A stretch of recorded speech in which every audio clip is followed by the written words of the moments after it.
ترکی نے بھارت کے ساتھ 10.43 بلین $US کی تجارت کو اپنے جوتے کی نوک پہ رکھا ہے۔ 2019 میں بھی وہ آپ کے ساتھ کھڑا ہوا، 2025 میں بھی وہ آپ کے ساتھ کھڑا ہوا، اور بھارتی میڈیا اس بات کی گواہی دے رہا ہے۔ بھارت نے تمام تعلیمی وہاں کی جو یونیورسٹیز کے درمیان افیلیشن ہے ہر چیز ان کے ساتھ کینسل کر دی، لیکن ترکی آپ کے ساتھ کھڑا ہے۔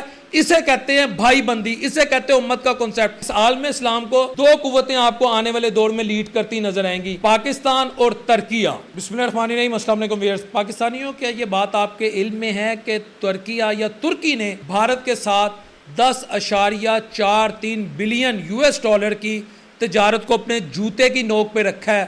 یہ تجارت ختم ہو چکی ہے، اور دنیا میں جو ریاستیں ہیں اب وہ دین، مذہب، بھائی بندی ہر چیز سے مبرہ ہو کے سوچتی ہیں، اور وہ اکنامک ریلیشن کے کانٹیکسٹ میں اپنے تعلقات بڑھاتی ہیں، لیکن ترکی نے اس ریلیشن کو اپنے جوتے کی نوک پہ رکھا ہے۔ میرا آج آپ سے ایک سوال ہے، میں آپ سے پوچھتا ہوں، کیا ترکی اور بھارت کے درمیان کوئی سرحدی تنازعات ہیں، کوئی بارڈر ڈسپیوٹ ہیں؟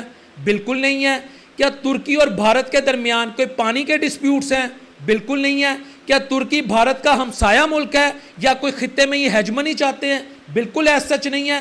کیا ترکی اور بھارت کے انٹرنیشنل لیول پر کوئی اسٹریٹجک امبیشنز ہے جو ایک دوسرے سے کلیش کرتے ہیں؟ 99% ایسا نہیں ہے۔ اس کے باوجود ترکی ہو یا ترکیہ ہو یا ترکی ہو آپ کے ساتھ کھڑا ہوا۔ 2019 میں بھی وہ آپ کے ساتھ کھڑا ہوا، 2025 میں بھی وہ آپ کے ساتھ کھڑا ہوا، اور بھارتی میڈیا اس بات کی گواہی دے رہا ہے۔ بھارت نے تمام تعلیمی وہاں کی جو یونیورسٹیز کے درمیان افیلیشن ہے ہر چیز ان کے ساتھ کینسل کر دی، لیکن ترکی آپ کے ساتھ کھڑا ہے۔ اسے کہتے ہیں بھائی بندی، اسے کہتے ہیں امت کا کنسپٹ۔ لیکن یہاں پر میں معذرت کے ساتھ آج ایک بات کروں گا۔ عالم عرب جو ہے، یا عرب ورلڈ جو ہے، ہمارے لیے بڑا ریسپیکٹڈ ورلڈ ہے، ہمارا ایک اچھا تعلق ہے، لیکن آج کا جو عرب ورلڈ ہے وہ مسلم بردرہڈ سے، امت کے کانسیپٹ سے، دینی تعلقات سے، کہ یہ میرا مسلمان بھائی ہے، یہ برادر اسلامی ملک ہے، یا فلاں جگہ جو ہمارے مسلمان ہیں مشرق وسطیٰ میں ان پر یزیدیت ڈھائی جا رہی ہے، اس پر وہ سٹینڈ لے۔ آج کا عرب ورلڈ وہ عرب ورلڈ نہیں ہے، یہ میں آپ کو بتا رہا ہوں۔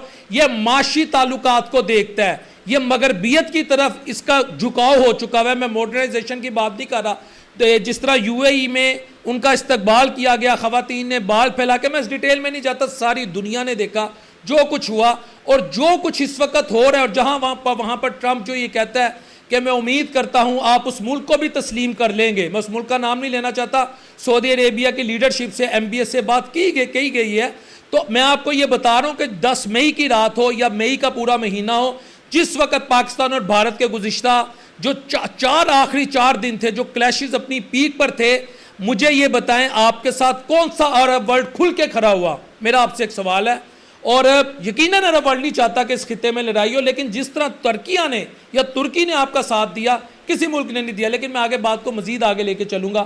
اس وقت بھارت میں صف ماتم بچھی ہوئی ہے، اس کی وجہ یہ ہے کہ ترکی اور امریکہ کے درمیان $304 ملین کا ایک دفاعی معاہدہ ہوا ہے، جسے کہتے ہیں نا درمیانی سطح کے جو بیلسٹک میزائل ہیں، جو میزائل پروگرامز ہیں، اور بھی جدید ہتھیار جو ہیں وہ امریکہ ترکیہ کو دے رہا ہے۔ اس پر بھارت میں یہ سپیکولیشنز ہیں، وہاں پہ یہ کہا جا رہا ہے کہ یہی ہتھیار جو ہیں جو ترکی جو ہے امریکہ سے لے رہا ہے، یہ پاکستان کو دیے جا سکتے ہیں، کیونکہ جو پاکستان نے ہمارے خلاف ڈرونز یوز کیے تھے وہ ترکیہ کے تھے، وہ ٹرکی بیس تھے، اس میں ٹرکی جو سپورٹ تھی وہ پاکستان کو دی گئی ہے۔ اور یہاں میں آپ کو ایک ترکی کی امپورٹنس اور بتا دوں کہ ترکی جو ہے یہ نیٹو کا ممبر ہے، اور نیٹو میں سب سے زیادہ جو ملیٹریلی سٹرونگ ملک ہے وہ امریکہ ہے۔ ان کی آرمی جو ہے غالباً 1.3 ملین ہے، اور اس کے بعد جو دوسرے نمبر پر ملک ہے نیٹو کا جو ممبر ہے، جس کی آرمی کی تعداد سب سے زیادہ ہے، وہ ترکی ہے۔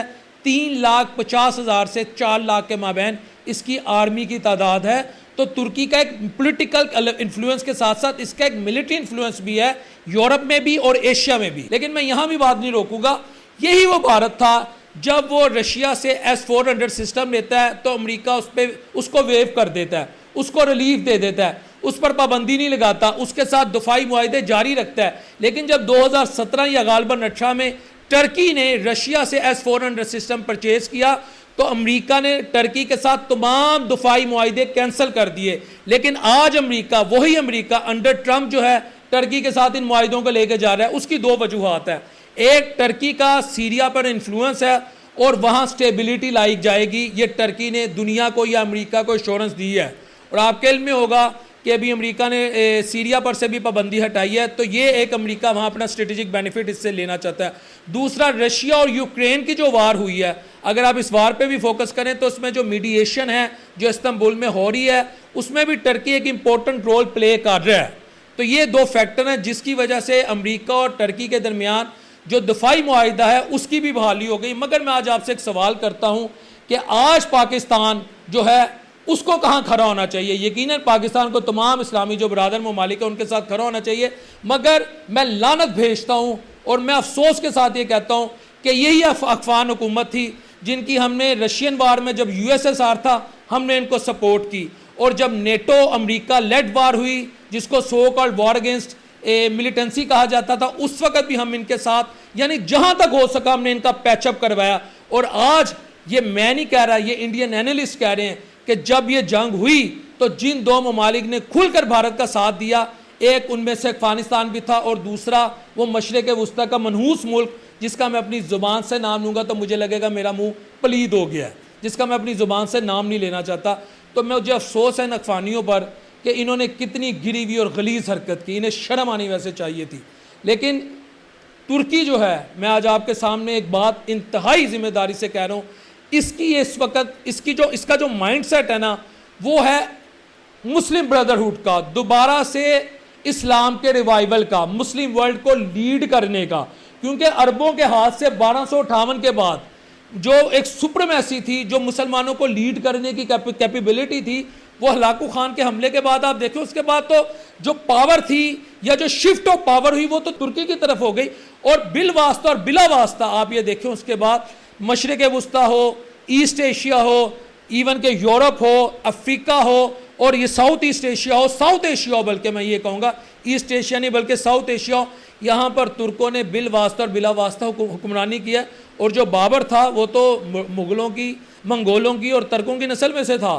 تو بات یہ ہے کہ اس وقت عرب ورلڈ جو ہے اس کے پلے تو کچھ نہیں ہے, وہاں پہ صرف اکنامک ریلیشن دیکھے جاتے ہیں کہ ہم معاہدہ کیسے کریں اور امریکہ کو کیسے راضی رکھا جائے. انفارچونیٹلی ملیٹریلی وہ اتنے تگڑے نہیں ہیں کہ وہ امریکہ کو چیلنج کر سکیں. ٹرکی جو ہے یہ پاکستان کے ساتھ ایک ایسا الائنس بنائے گا آنے والے دور میں جس میں پاکستان, ٹرکی اور پاسبلٹی ہے کہ ایران بھی اس میں ہو اور چائنا بھی اس میں ہو, جو یہاں سے ایک ورلڈ کو لیڈ کر سکے. تو کمزور پاکستان ٹرکیہ کے یا ترکیہ کے بھی مفاد میں نہیں ہے. تو یہ اس وقت گلوبل سینیریو بن چکا ہوا ہے. اب اس عالم اسلام کو دو قوتیں آپ کو آنے والے دور میں لیڈ کرتی نظر آئیں گی, پاکستان اور ترکیہ. یہ میں آج آپ کو ابھی پیشین گوئی دے رہا ہوں. اگر کوئی میڈل ایسٹ کی طرف دیکھتا ہے تو اسے اپنا قبلہ درست کر لینا چاہیے. میری یہ رائے ہے, آپ ایگری بھی کر سکتے ہیں, آپ ڈس ایگری بھی کر سکتے ہیں. اور اس میں آپ کو بار بار یہ بتا رہا ہوں, دہرا رہا ہوں کہ اب اس وقت جو اگلا ایک مجھے محاذ نظر آ رہا ہے وہ پاکستان, ایران, ترکیہ اور چائنا ایک طرف ہوں گے, اور دوسری طرف اسرائیل, امریکہ, انڈیا اور دیگر جو ویسٹ میں ایسی قوتیں ہیں جو پرو انڈینز ہیں یا پرو انڈیا ہے وہ ایک طرف ہوں گی. یا اگلی جو گلوبل سینیریو ہے وہ میں اس کو ایسے دیکھ رہا ہوں. السلام علیکم ورحمۃ اللہ وبرکاتہ.